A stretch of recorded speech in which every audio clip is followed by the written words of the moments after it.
If your feet have ever felt like they're on fire at 2 a.m., or like there's a swarm of pins and needles crawling under your skin every time you sit down, I need you to stop scrolling for the next 20 minutes, because what I'm about to show you isn't another here's why this happened video that leaves you with information and no action. I'm going to show you three specific movements, gentle ones, nothing that requires equipment or a gym, that I use with my own patients to calm this exact symptom down. Stick around because exercise ES2 is the one almost nobody talks about, and it's usually the one that makes the biggest difference the fastest. Let's be honest about what this actually feels like, because I think a lot of people downplay it, even to themselves. It's not just my feet are asleep, it's burning that keeps you up at night. It's that electric tingling buzz that shows up the second you finally sit down after a long day, like your feet have been waiting all day to complain. For some of you, it's numbness creeping in. You step on something and don't feel it until you look down and see you're bleeding. And here's the part that makes it so frustrating: this symptom doesn't just affect your feet, it affects your sleep, because burning feet at night is one of the most common reasons people can't fall asleep or stay asleep. It affects your balance, because when the nerves in your feet aren't sending accurate signals to your brain doesn't know exactly where the ground is. That's why so many of my patients tell me they feel unsteady, especially in the dark or on uneven surfaces, and it affects your mood. I say this a lot in my practice. Chronic nerve discomfort wears people down in a way that's hard to explain to someone who hasn't felt it. You start avoiding walks, you start dreading putting on shoes. Some of you have quietly stopped doing things you used to enjoy because you're managing this symptom in the background of every single day. Most commonly, this is a form of peripheral neuropathy, nerve irritation or damage, often related to things like diabetes, vitamin deficiency, certain medications, alcohol use, autoimmune conditions, or sometimes nerve compression in the lower back or ankle.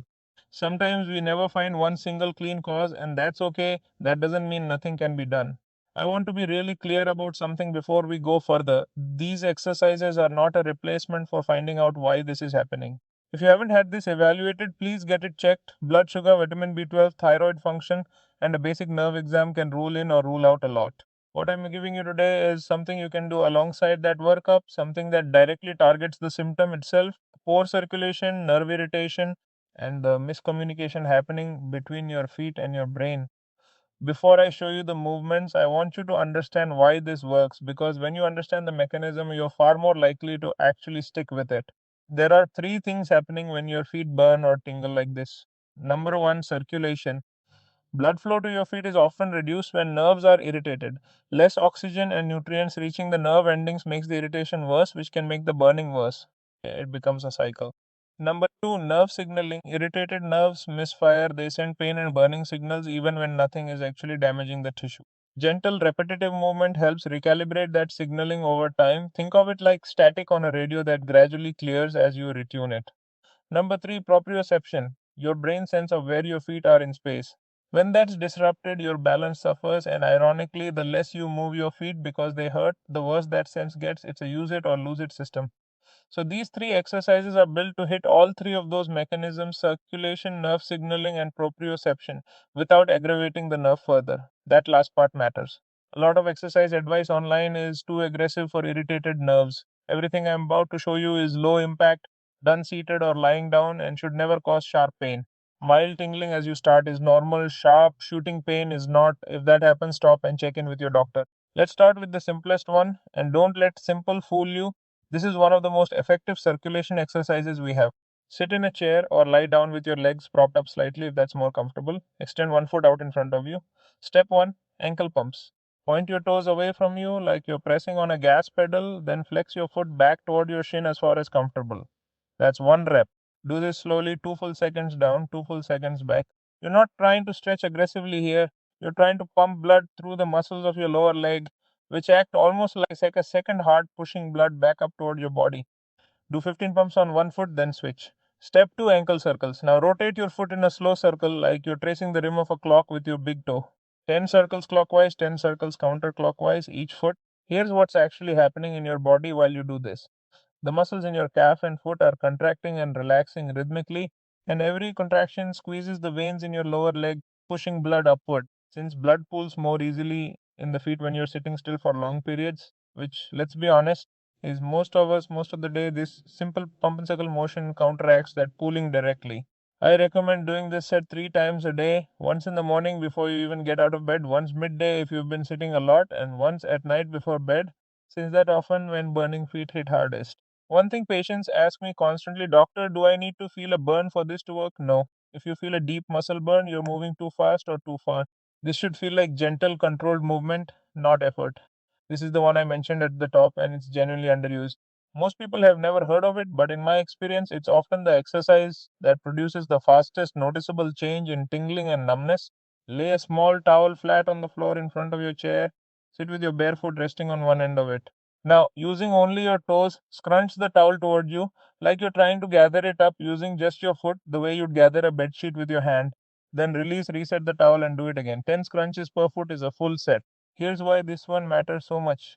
The small intrinsic muscles in your feet, the ones between your toes and along your arch, are directly wired to some of the same nerve pathways that are misfiring when you feel that burning or tingling. Most of us never use these muscles in daily life. We wear supportive shoes, we walk on flat, even surfaces, and those non small muscles essentially go dormant. When you reactivate them through a deliberate resisted movement like a towel scrunch, you're sending a strong, clear signal up that nerve pathway, and clear signals tend to override the confused, misfiring signals that are causing the burning sensation. It's a bit like turning up a clean radio station loud enough to drown out the static. I usually have patients do 2 to 3 sets of 10 per foot once a day, and I tell them to expect it to feel awkward before it feels effective. Your toes might cramp slightly the first few times, that's normal. It just means those muscles haven't been asked to work in a while. Shake it out and continue. If you don't have a towel handy, you can do a version of this by simply trying to pick up small objects with your toes, a sock, a pencil, marbles if you have them. Same principle, same nerve pathway, same benefit. Quick pause. If this is actually helpful so far, tap that like button. It genuinely tells me what to make more of. And if you're watching this at 11 p.m. because your feet are burning right now, comment burning below. I read every single one and it helps me know what to cover next. Okay. Third exercise. This last one combines circulation with something we call sensory grounding, and it's the one I give patients who feel unsteady on their feet in addition to the burning and tingling. You can do this seated or standing. If your balance is a concern, always do the standing version, holding onto a chair or counter for support. Safety first, always. Stand with your feet flat on the floor, hip width apart. Slowly rise up onto the balls of your feet, lifting your heels as high as comfortably possible. Hold for a count of two. Then lower back down slowly. This part matters as much as the lift. Don't just drop. Control the descent over another 2 count. Do 10 of these. Now, here's the grounding piece, and this is what makes it different from a typical calf raise. After your 10th rep, stand still with your feet flat and close your eyes for 10 to 15 seconds, only if you're holding on to something stable. Really try to feel the floor underneath you. Notice the texture, the temperature, the pressure across different parts of your foot. This might sound like a small thing, but it's directly retraining your proprioception, that sense of where your feet are in space that I mentioned earlier. When you combine the pumping action of the calf raise, which drives blood flow, with this deliberate sensory focus, you are working on circulation and nerve signaling at the same time. I recommend one set of 10 calf raises followed by the grounding pause once or twice a day.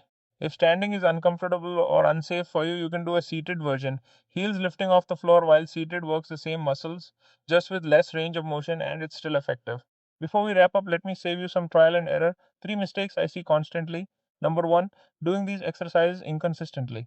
2 sessions this week and none next week won't move the needle. This works because of repetition, the same way physical therapy works. Small and frequent beats, occasional and intense. Number two, pushing into pain. I said this earlier, but it bears repeating. Mild tingling as circulation increases is expected. Sharp or shooting pain is your body telling you to stop. Respect that signal. Number three, expecting overnight results. Nerve tissue heals slowly. Most of my patients notice a difference in sleep quality and daytime comfort somewhere between 2 and 4 weeks of consistent practice, not 2 days. That's not a flaw in the method, that's just how nerves work. Patience here genuinely pays off.